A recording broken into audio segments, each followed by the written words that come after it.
क्या हुआ जब सलमान खान से उनका धर्म पूछा गया था? सलमान खान का जवाब सुनने के बाद आपको यकीन नहीं होगा। और किन्नरों के अंतिम संस्कार रात को ही क्यों होता है और इसमें कोई आम इंसान क्यों नहीं दिखाई पड़ता? रावण की वो कौन सी इच्छाएं थी जो अधूरी रह गई थी? फैक्ट नंबर 1, अगर इतिहास की सबसे अय्याश रानी की बात करें तो वो है कैथरीन द ग्रेट। ये रशिया की रानी थी। इसने अपनी ताकत और अपने दिमाग से रशिया को उस वक्त दुनिया का सबसे ताकतवर देश बना दिया था। इनसे पहले यहाँ का राजा इनका पति था, लेकिन वो एक नंबर का नशीली था, तो कैथरीन ने उसे अपने 2 आशिकों के साथ मिलकर मरवा दिया। इसके बाद कैथरीन रशिया की रानी बनी। रानी बनने के बाद उसने रशिया में बहुत तरक्की करवाई, लेकिन साथ ही साथ ये बहुत ही ज्यादा अय्याश थी। ये रोजाना नए पुरुषों के साथ सोती रहती थी और जो इनके जो नए नए आशिक थे उनको ये प्रॉपर्टी और पैसे देती रहती थी। इन्होंने अपने एक आशिक को तो पूरा पोलैंड ही दे दिया था और इनका एक आशिक था जो इनके सबसे ज्यादा करीब था और यही तय करता था कि आने वाली रात कैथरीन किसके साथ सोएगी। कैथरीन के साथ हमेशा एक लड़की रहती थी जो उनके खास थी। उस लड़के का काम था कि जो भी मर्द कैथरीन के साथ सोने वाला होता था तो उसे पहले इस लड़की के साथ सोना पड़ता था और अगर ये उन्हें पास करती थी तो ही वो कैथरीन के साथ सो सकता था। इंसानों को तो ठीक, इन्होंने जानवरों तक को नहीं छोड़ा। माना जाता है कि इनकी मौत घोड़े के साथ गलत तरीके से शारीरिक संबंध बनाने से हुई थी। फैक्ट नंबर 2,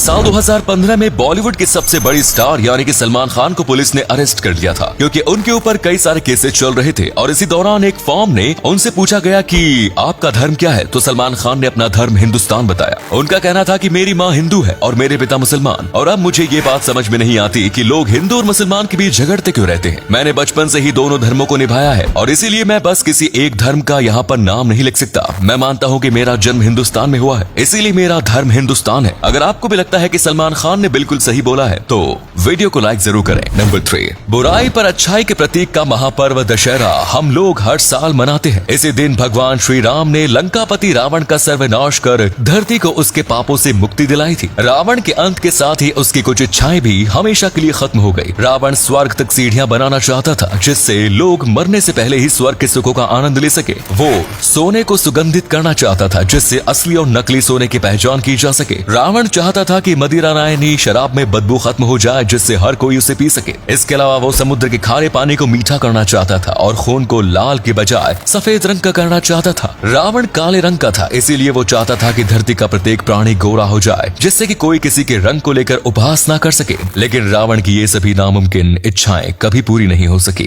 नंबर 4, अंतिम संस्कार को लेकर हर धर्म में अलग अलग रीति रिवाज होते हैं। जहाँ हिंदू धर्म में शव को जला देते हैं वहीं मुस्लिम और ईसाई धर्म के लोग शवों को दफना देते हैं। लेकिन ट्रांसजेंडर यानी कि किन्नरों में अंतिम संस्कार की रस्म अदायगी का एक अलग ही तरीका है। कहा जाता है कि किन्नरों को भी जलाया नहीं जाता। जानकारी के मुताबिक किन्नर समुदाय शव यात्रा निकालने से पहले शव को जूते चप्पलों से पीटते हैं और जश्न मनाते हैं। अंतिम संस्कार के बाद 1 हफ्ते तक समूचा किन्नर समुदाय भूखा ही रहता है। इसके अलावा किन्नरों की शव यात्रा कभी भी दिन के समय नहीं निकाली जाती, ये हमेशा रात को ही निकालते हैं। इसके पीछे ये कहा जाता है कि अगर किसी आम इंसान ने किन्नर का शव देख लिया तो वो दिवंगत किन्नर दूसरे जन्म में फिर से किन्नर ही बनेगा। नंबर 5, दोस्तों जापान में तुन्ना बहुत ज्यादा खाया जाता है। ये एक प्रकार का मछली का मांस है। आपको ये जो मूर्ति जैसी चीज दिख रही है जिसे काटा जा रहा है ये असल में मछली है। ऐसा लगता है जैसे कि कोई पत्थर जैसी चीज होगी या फिर किसी प्रकार की मूर्ति होगी, लेकिन असलियत में ऐसा कुछ नहीं है। ये दरअसल मछली है जिसे तुन्ना कहा जाता है। पहले इसे काटा जाता है, फिर इसको बहुत ज्यादा फ्रीज किया जाता है बिल्कुल